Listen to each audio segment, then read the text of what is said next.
Hello, my name is Kimberly Bown, and I'm the Prime Minister of Portland's Royal Rosarians. This organization has been around since 1912, and we serve as the official greeters and ambassadors of goodwill for the City of Portland. As the Prime Minister, I get to wear a few extra things in addition to our traditional white suits and straw hats and white gloves. I have the Prime Minister's cape, which is a heavy and warm and beautiful cape that has a jewel embedded rose. I also have the Prime Minister's medallion, which serves as an indicator of my rank. So, I am here today to spend a little time with you and read you some poems. This month, April, is National Poetry Month. So why don't we get started? The first poem I have for you today is called Everything I See is Poetry to Me by Alan Steeble. Everything I see is poetry to me, from the last standing tree in a lonely forest, from the great ocean sea bathing in the sunset. Everything I see is poetry to me. Everything I see, from the buzzing honeybee in a red field of roses, from the whimsical jumping flea that makes a dog scratch vigorously, then chases tail playfully, is poetry to me. From the sun shining brightly to the birds flying freely and singing in harmony, everything around me and everything I see is poetry to me. The next poem I have for you today is by a favorite author of mine, Shel Silverstein. It's entitled My Nose Garden. I have roses and roses of noses and noses, and why they all groses I really can't guess. No lilies or roses, just cold catching noses, and when they all blowses, it's really a mess. They runs and they glowses, these sneezety noses, they drips and they flowses, they blooms and they dies. But you can't bring no noses to fine flower showses and really expect them to give you a prize. But each morning I goes to water with hoses these roses of noses that I cannot sell, these red sniffly noses that cause all my woes. Why even the crowses complain that they smell. Why noses and not roses? Well, nobody knowses. Why do you supposes they growses this thick? But since there's no roses, come gather some noses. I guarantee each one's a good nose to pick. My next poem speaks to the rose season that lies just a few months away. This poem is called A Rose Will Never Be a Rose by Sally Banyan.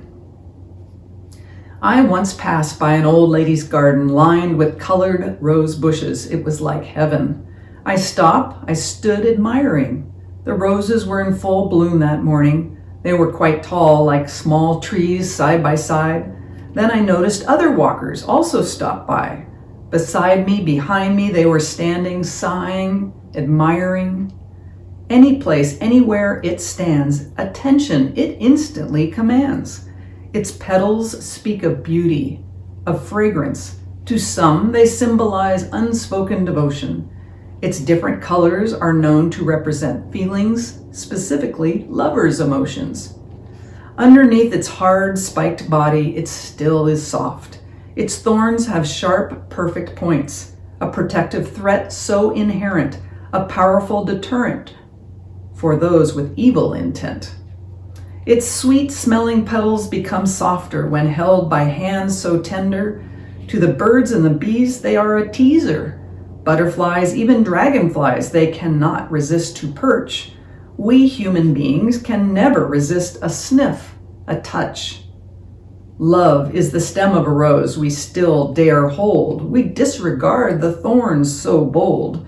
In life, there are pricking scares known yet ignored. Like the leaves of a rose, we have hidden spikes, our own stories untold. Our hearts, our feelings are very delicate. When the arrows hit, they're easily captivating. But you see, a rose stands tall, proud as a concrete wall. It bows a bit, it gives way. When blooms bear too much weight, when things seem to always be a prelude, and we wait for trying moments to conclude. But when a morning so new greets a rose with its cold, fresh dew, miraculously it again stands tall, proud as a concrete wall. It survives through the seasons, sleepy in winter, not at all dying, just patiently waiting. It speaks beyond words, beyond reasons, for underneath it lives. In its silence, it survives.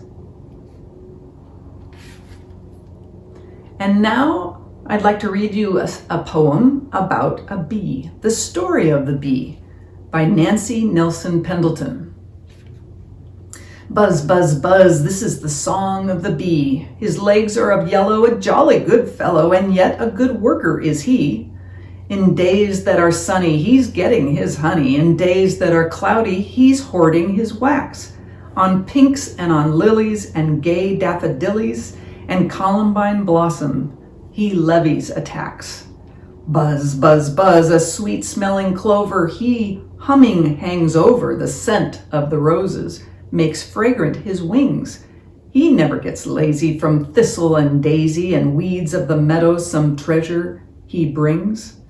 Buzz, buzz, buzz, from morning's first gray light till fading of daylight, he's singing and toiling the summer day through. Oh, we may get weary and think work is dreary. 'Tis harder by far to have nothing to do. My last poem for you today is by a very special man, Stafford. He is Oregon's poet laureate. The poem of his that I will read for you is I Am the Seed. Every chance I get, any place I fit, in a cleft of grit, in ravine or pit, by ancient wit my husk I split. I am the seed. I fell to the ground without a sound, by rainfall drowned, by sunlight found, by wonder crowned, by luck profound. I am the seed. After fiery thief, after bout of grief, though life is brief, I sprout relief. With tiny leaf beyond belief, I am the seed. Up I rise to seek the prize from all that dies by bold surprise. Before your eyes, small and wise, I am the seed. I am the seed, small as a bead. Tell me your need, your hunger I'll feed. Any trouble you're in, I will begin, for I am the seed. Well, thank you for joining me today.